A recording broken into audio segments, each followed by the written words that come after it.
Waste Management System naman po ng Lgu Mangatarem. Mas paiigtingin para sa detalye kasama natin Idol Jam Victorio. 104.7 IFM Report.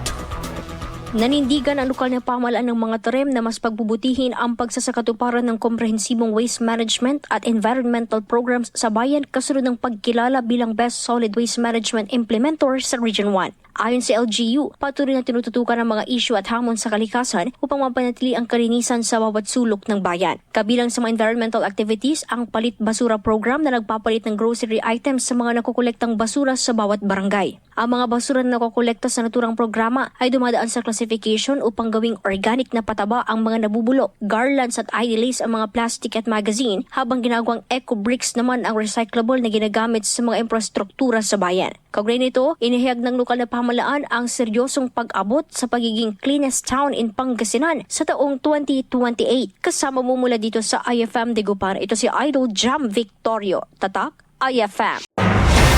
IFM News. IFM News. IFM News.